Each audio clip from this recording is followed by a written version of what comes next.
Hello, dear friends and all engineering aspirants. Myself, Ashish Mishra. Today, I am going to tell you about the rectifier circuits, which is very much important in all electronic circuits where we evolve DC conversion process. Yeah? Or we can say where DC is required. So, before going to start this lecture, I first want to tell you that what is rectifier exactly. Clear? As you can see on the screen, it is mentioned that rectifiers are exactly two types, half wave and full wave. Clear? So, in this category, the rectifier exactly is what a device or a circuit which converts AC input signal into pulsating DC. Now, there will be a question into your mind that why I am using pulsating DC at the output side, because uh, the DC we are getting at the output side is not pure DC. Suppose we are applying a AC input signal, so what we expect that we should get a complete DC, but it is not a complete DC at the output side. I want to tell you, it also contains the AC components, that is called ripples or noise. That's why I am saying that it is having DC as well as AC component, so both will called pulsating DC. So we have some different techniques to remove that ripples or AC component by filtration process. So I will discuss it in the next slide. So this is the classification of rectifier. It is classified in two categories, broad categories, that is half wave rectifier and full wave rectifier. Now, full wave rectifier is further classified into two parts, center tape full wave rectifier and full wave bridge rectifier. Now, as you can see that this is the block representation of DC power supply. Clear? Here you can see that there is a input signal which is applied on the primary coil of the transformer, and that is 120 volt and 50 to 60 hertz frequency, that is goes to the step down transformer secondary coil, which just converts the high voltage into low voltage at the secondary coil. Clear? Now that step down voltage goes to diode rectifier circuit, which you can see in the block diagram. Diode rectifier circuit. A diode rectifier is again, which I have earlier told you, that it converts that AC input signal into pulsating DC. Clear? At this stage before filter circuit. Now I can show you.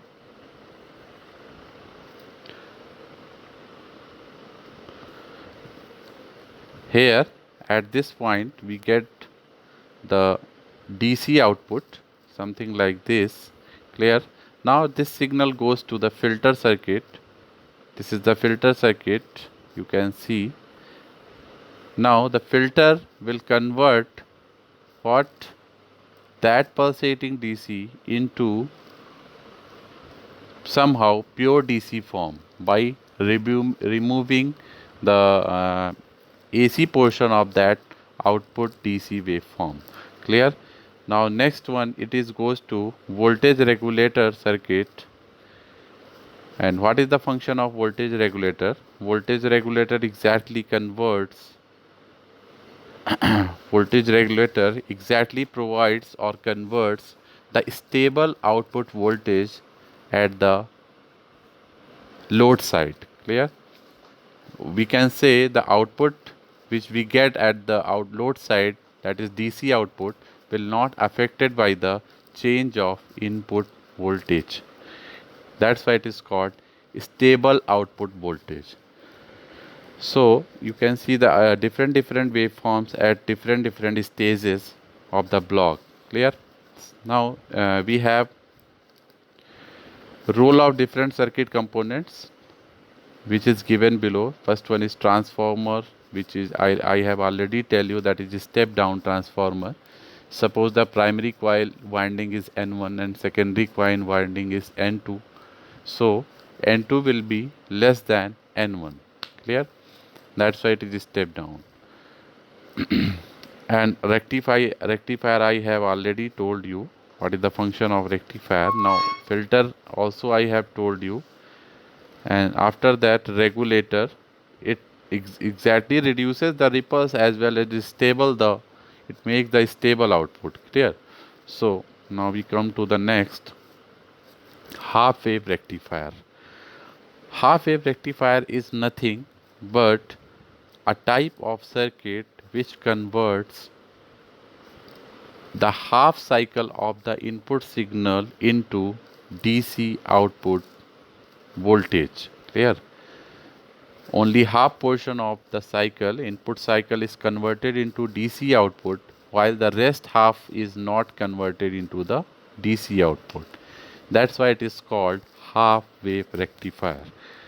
So I can show you the circuit of this. This is the circuit of that half wave rectifier. Here you can see that only a single diode is used. A single diode is used which is connected in series with the input supply voltage, that is AC signal. Clear? So this is your AC signal at the input side, and there is a diode connected in the series with the load resistor. So we can say in this type of combination, when AC input cycle is applied with the positive half portion, so plus will be reflected on the upper side and minus will be reflected on the lower side of the AC input signal.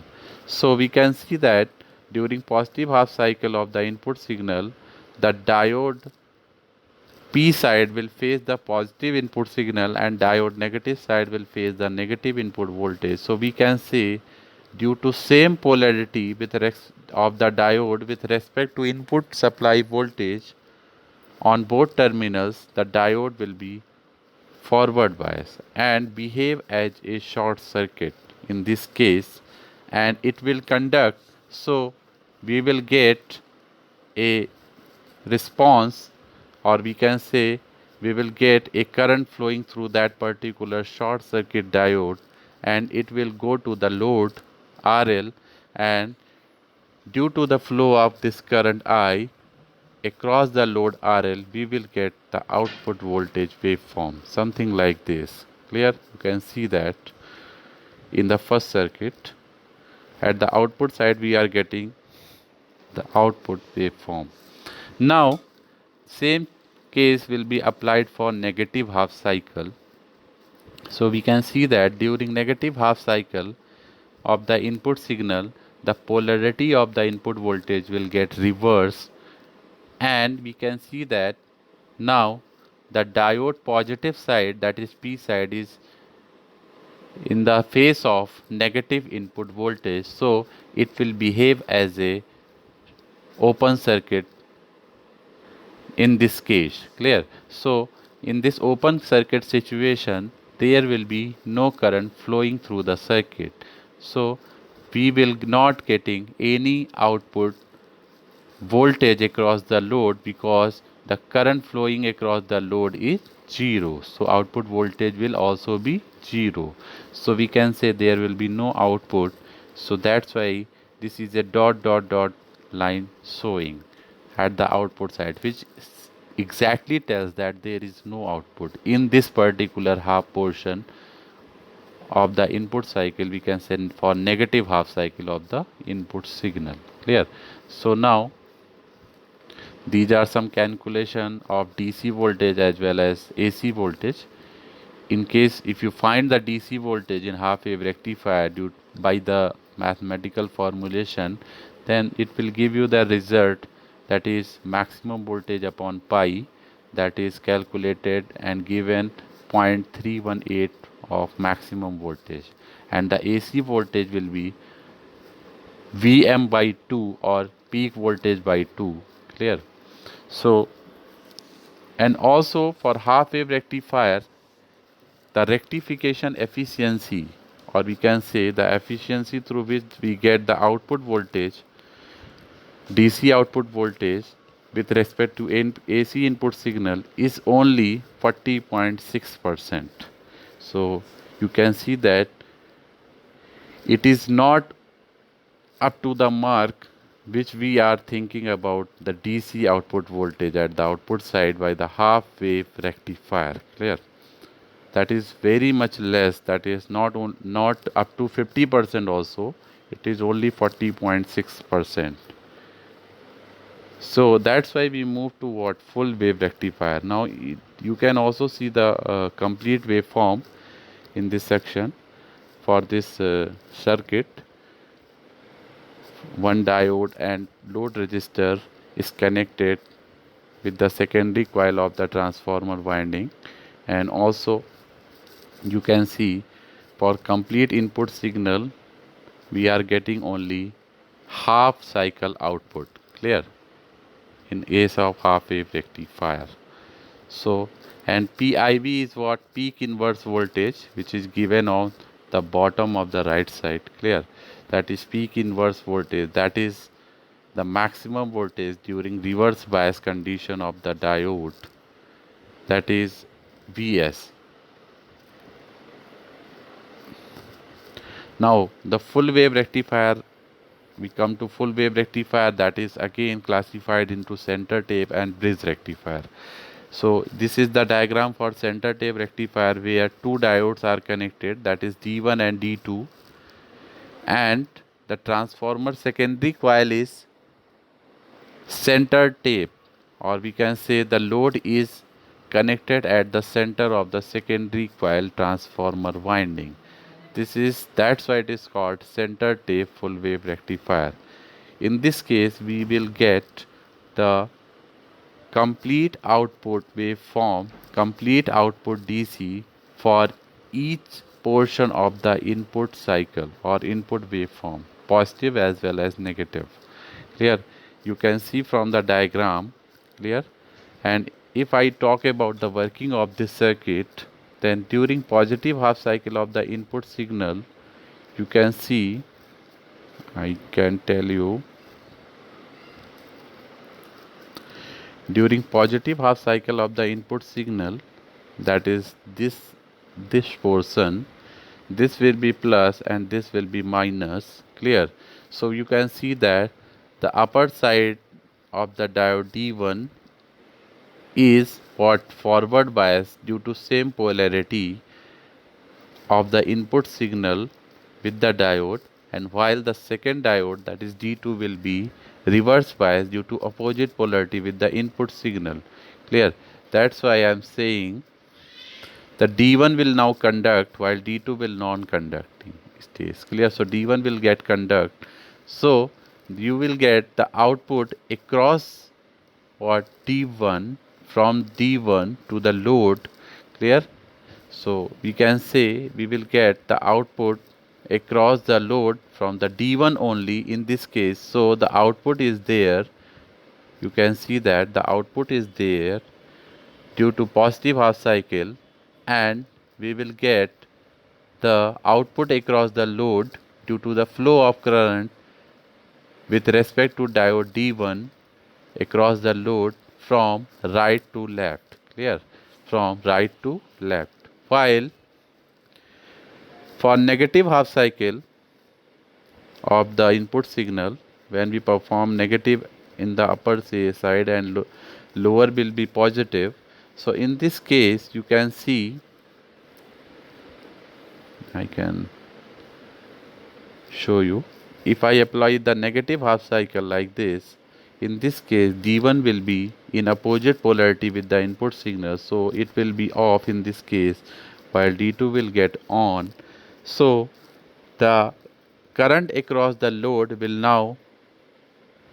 will be through D2, and it is again from right to the left across the load. So we will get the output again across the load from right to left, and initially it was still from right to left. So in both cases the direction of current across the load is from right to left. So we will get again, for negative half cycle we will get the output like this, and this process will get continue for further input cycle. Clear?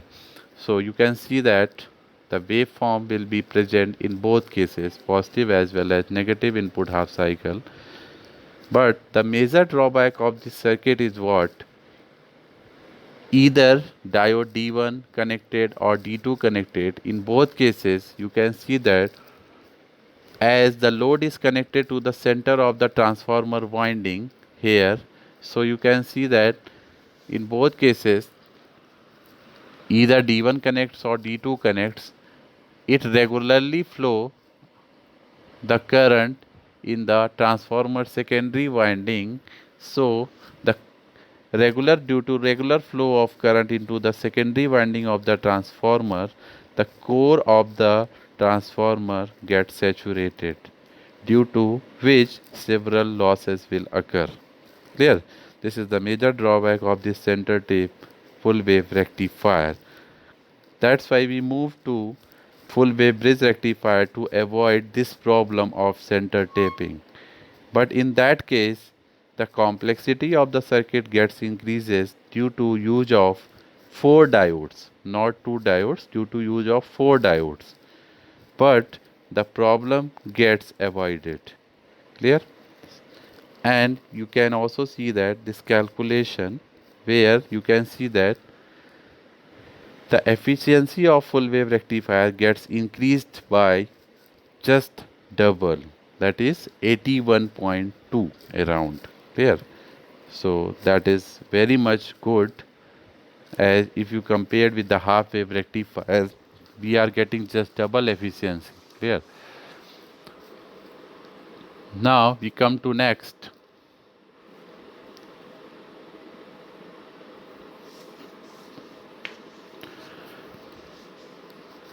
Full wave bridge rectifier. Clear? In this case, full wave bridge rectifier, you can see that the structure is like bridge shape. Clear? This is a bridge type structure where 4 diodes are utilized. Clear? In this type of condition, in this type of circuit situation, at a time 2 diagonally opposite diodes get connected. You should notice that both diagonally opposite connected diodes will get in what? Conducting stage. Clear? So you can see that here 4 diodes are used. If I mark this D1, D2, D3 and D4. Clear? If I mark it D1, D2, D3 and D4, then you can understand is, suppose this is D1, this is D2. Clear? This is D3 and this is D4. Clear? So you can see that at a time 2 diagonally opposite diodes will connect for either half cycle of the input signal. So if we apply positive half cycle of the input signal, so plus will be upper hand and minus will be lower side. Clear? So in this case you can see that this D2 and D4 will connect, because the plus will be occurring over here, and this plus will face both D1 and D2 diode, and you can see that according to the polarity of positive, D2 will be in the same direction while D1 is in opposite direction. So D2 will get connect while D1 will not connect. Clear? So D2 connects, and then the current will get flow from D2 through load and then D4, and the cycle will get completed. Clear? So I show you, and again for negative half cycle the opposite diodes D1 and D3 will connect with the load resistor, and we will get the output. Clear? You can see the waveform over here, here and here. In this first case, you can see that the polarity of the connecting diode with the input signal. Clear? So you can see the closed cycle where these two diodes are broken while these two are connected at this time, and in the second half cycle these diodes are connected while these two are broken. Clear? And so in both cases we are getting the output, and that's why it is called full wave bridge rectifier. I can say in both cases you will get the output across the load. Clear? You will get the output. So the complete output will be there. You can see the first one case and second one case. In both cases you are getting the output from 0 to t by 2 and t by 2 to t. So complete output will be there in both the cases. Here the cycles are also available. You can see that. Clear? In this case you can see that the center winding uses are avoided. So load is not connected to the center of the secondary winding. Clear? This is the major advantage of this circuit. And the average voltage for this circuit is 0.636 Vp or 2 Vp by pi. Clear? And RMS voltage is maximum voltage by root 2, we can say. Now some major disadvantages and advantages are there for full wave bridge rectifier. You can see the major disadvantage is the circuit complexity, because it requires 4 diodes. So it will make the circuit bulky. Clear? Due to the utilization of more diodes. Okay? This, and when low DC voltage is required, then secondary voltage is low and diode drops 1.4 volt becomes significant. Therefore, for these low DC output, 2 pulse center tap rectifier is used because only one diode drop is there. Now the advantages are the need for the center tape transformer is eliminated, which I have already told you. That is the major advantage of this. And peak inverse voltage is about half the value for full wave rectifier. Clear? With the center tape transformer. So diodes with lower breakdown voltage can be used, hence cheaper. And also the output is twice that of the center tape circuit for the same secondary voltage. So that's all about the rectifier circuits in this video. I think the topic and lecture will be fruitful for all of you. Thank you very much.